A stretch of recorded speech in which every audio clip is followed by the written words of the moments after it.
Hello po sa inyong lahat mga ka-crypto. Ako po si Pinoy Crypto Trader at sa video na ito ay atin pong pag-uusapan ang aking technical analysis dito po kay Pepe ngayon pong June 12 taong 2024. Isa lamang po itong quick update.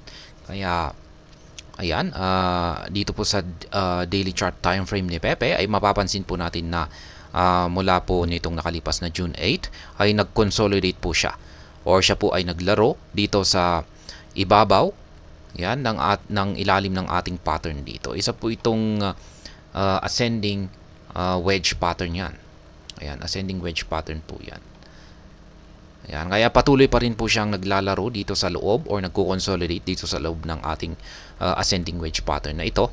At hindi pa po siya nakakaranas ng breakout. Yung matindi po rito ay kung makakaranas po siya ng breakout dito sa lower portion ng ating ascending wedge pattern na ito, ay nakakatakot po ang posibleng mangyari dito kasi babagsak po siya ng posible po siyang bumagsak ng malaki at maaring umabot po siya rito hanggang sa 50 digits 440.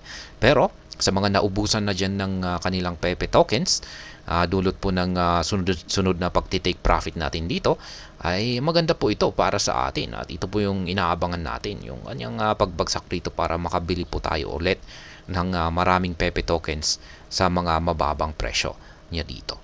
Ayan. Pero yung mga hindi pa nakakapag-take profit dyan ay syempre sila yung natatakot dito kung pag sakaling bumagsak si Pepe rito. Kaya yan nga ang kagandahan kung pag at least maski pa konti-konti ay nagti-take profit tayo. Kaya ganyan po yung ating simpleng paraan dito sa pagti-trade kay Pepe. At saka syempre sa maging isa ibang mga cryptocurrencies na rin natin. Ngayon ay yung ating House Wheat indicator ay nagpapakita po ng bearish na market condition itong si Pepe. Yan, kasi kulay red, humahaba yung kanyang pangangatawan ay mas lalong tumataba. Ibig pong sabihin yan ay nananatiling yung mga bears pa rin ang may control sa market ni Pepe. Kaya bearish pa rin po tayo. Mababa pa rin po ang tsansa na umangat itong si Pepe. Yung ating QQE mod indicator naman ay ganun din. Sang-ayon din po siya. Bearish pa rin po tayo kay Pepe. Kaya makakaranas po tayo ng pagbagsak or pagkukonsolidate.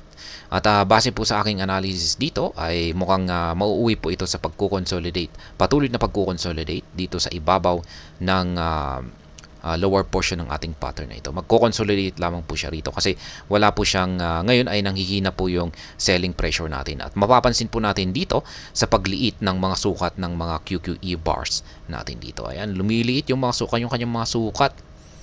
Papakita po yan na nanghihina na yung mga selling pressure. At mukhang wala na po silang kakayang magbasag ng mga support line natin.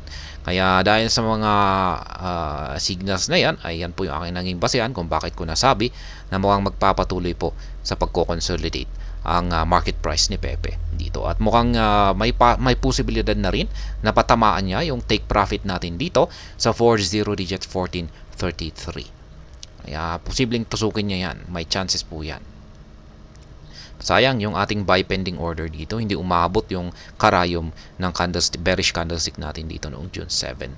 Maganda sana yan, kung natusok niya yan ay at least may gain po yan kung sa kasalukuyang presyo nito ngayon. Kaya yan po ulit, wala pong na-trigger na mga live spot trading positions natin dito kay Pepe, pero okay po rin po yan. Bantayin pa rin po natin yan kasi mukhang lalong-lalo na yung take profit natin dito. At mukhang yan po yung nakikita ko rito na maaari po niyang patamaan sa mga paparating na araw. Kaya yan po ulit yung aking mga live spot trading positions. Meron akong dalawang sell pending order dito or take profit. Yan po yung dalawang kulay yellow na arrow signs at tatlong buy pending orders. At yan naman po yung mga tatlong kulay blue na arrow signs. Yung mga previous trades ko naman dito, yan, yung latest trade ko naman dito ay nakapag-take profit po ako rito noong ng isang beses nitong May 23. Yan po yung huling take profit ko dito kay Pepe. Yung mga nagtatanong kung anong ginagamit kong platform at saka dalawang indicators dito ay check na lamang po ninyo yung description ng video na ito.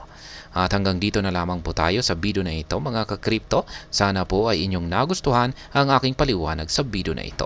Kung inyo po itong nagustuhan ay pakiclick lamang po ang like button nito.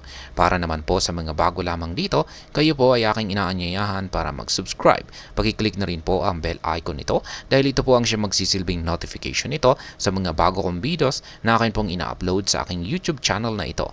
Marami pong salamat sa panonood, ingat po tayo lagi at God bless po sa ating lahat.